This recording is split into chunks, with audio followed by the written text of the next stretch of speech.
بسم اللہ الرحمن الرحیم۔ آیت الکرسی پڑھنے کی بڑی فضیلت آئی ہے۔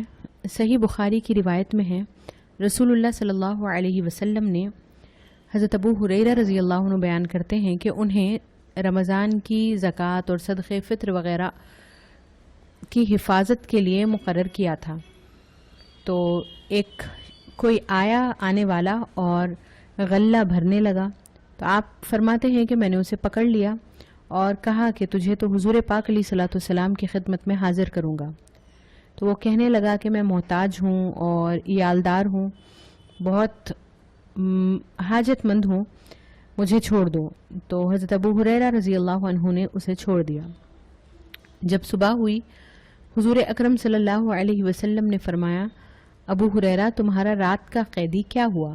تو میں نے عرض کیا کہ یا رسول اللہ صلی اللہ علیہ وسلم، اس نے اپنی حاجتوں کا، حاجت مند ہونے کا اور اپنے اہل و عیال کے متعلق بتا کر مجھ سے شکایت کی، مجھے رحم آ گیا اور میں چھوڑ دیا۔ تو آپ نے ارشاد فرمایا کہ اس نے جھوٹ کہا ہے، وہ پھر آئے گا۔ تو میں سمجھ گیا کہ وہ پھر آئے گا کیونکہ حضور پاک علیہ صلاۃ والسلام نے فرما دیا ہے۔ تو میں اس کے انتظار میں تھا۔ وہ آیا اور غلہ بھرنے لگا۔ میں نے پھر اسے پکڑ لیا اور کہا کہ اب رسول اللہ صلی اللہ علیہ وسلم کے دربار میں تجھے پیش کروں گا۔ اس نے کہا کہ مجھے معاف کر دو، مجھے چھوڑ دو، میں محتاج ہوں، آئندہ نہیں آؤں گا۔ تو حضرت ابو ہریرہ رضی اللہ عنہ کو پھر رحم آ گیا اور انہوں نے چھوڑ دیا۔ پھر صبح ہوئی تو حضور پاک علیہ صلاۃ والسلام نے ان سے پوچھا کہ تمہارا رات کا قیدی کیا ہوا؟ میں نے عرض کیا کہ اس نے اسی طرح اپنے عیالداری کی اور حاجت مند ہونے کی شکایت کی، تو مجھے رحم آ گیا اور میں نے چھوڑ دیا۔ اس نے وعدہ کیا ہے کہ وہ آئندہ نہیں آئے گا۔ تو حضور پاک علیہ صلاۃ والسلام نے ارشاد فرمایا کہ اس نے جھوٹ کہا ہے، وہ پھر آئے گا۔ تو میں اس کے انتظار میں تھا۔ وہ پھر آیا اور غلہ بھرنے لگا۔ میں نے پکڑ لیا اور کہا کہ اب تجھے رسول اللہ صلی اللہ علیہ وسلم کی خدمت میں پیش کروں گا۔ تو وہ کہنے لگا کہ نہیں آؤں گا، مجھے چھوڑ دو۔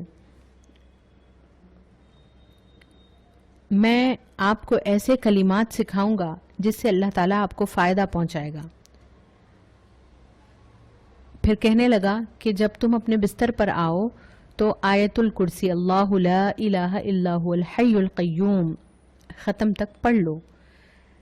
صبح تک اللہ تعالیٰ کی طرف سے تم پر حفاظت ہوتی رہے گی، اللہ تعالیٰ کی طرف سے تمہاری حفاظت ہوتی رہے گی اور شیطان تمہارے قریب نہیں آئے گا۔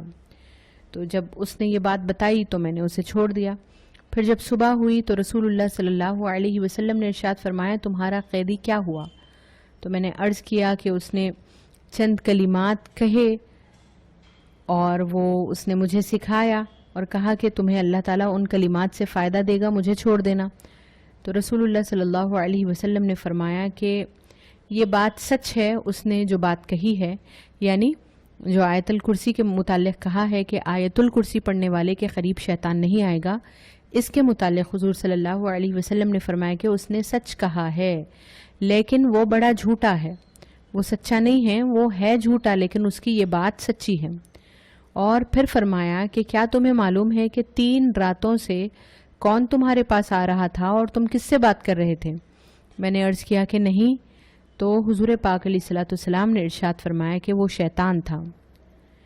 معزز سامعات، اس حدیث مبارک سے یہ معلوم ہوتا ہے کہ جو آیت الکرسی پڑھتا ہے اور اس کا اہتمام کرتا ہے، اس کے قریب شیطان نہیں آتا، تو ہمیں اس کا اہتمام کرنا چاہیے۔